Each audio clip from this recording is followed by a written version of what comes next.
One day, James had to wait at the station till Edward and his train came in. This made him cross. Late again! Edward laughed and James fumed away.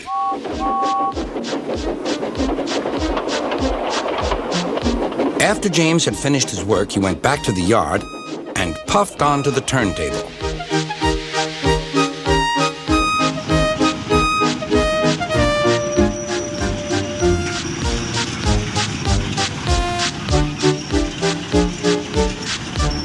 He was still feeling very bad-tempered. Edward is impossible, He grumbled to the others.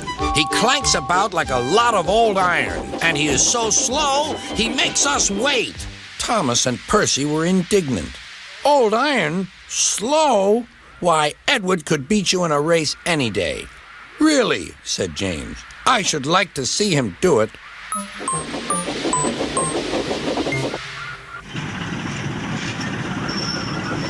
Next morning, James's driver was suddenly taken ill. He could hardly stand, so the fireman uncoupled James ready for shunting. James was impatient. Suddenly, the signalman shouted. There was James puffing away down the line. All traffic halted, called the signalman. Then he told the fireman what had happened. Two boys were on James's footplate fiddling with the controls. Phew! They tumbled off and ran when James started. The signalman answered the telephone. Yes? He's here. Right. I'll tell him.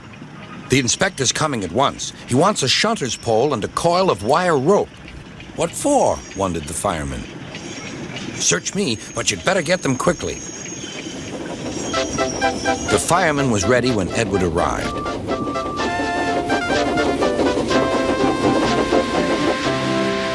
The inspector saw the pole and the rope. Good man, jump in. We'll catch him, puffed Edward. James was laughing.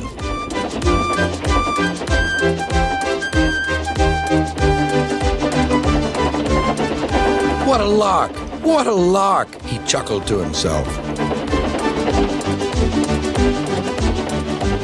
Suddenly, he was going faster and faster.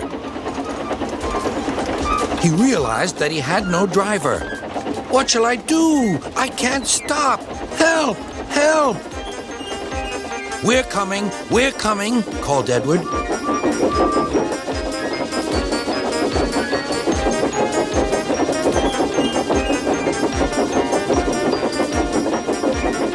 Edward was panting up behind with every ounce of steam he had. At last, he caught up with James.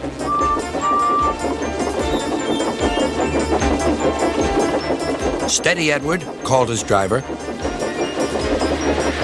The inspector stood on Edward's front, holding a noose of rope in the crook of the shunter's pole. He was trying to slip it over James's buffer. The engines swayed and lurched. At last, got him, he shouted. He pulled the noose tight.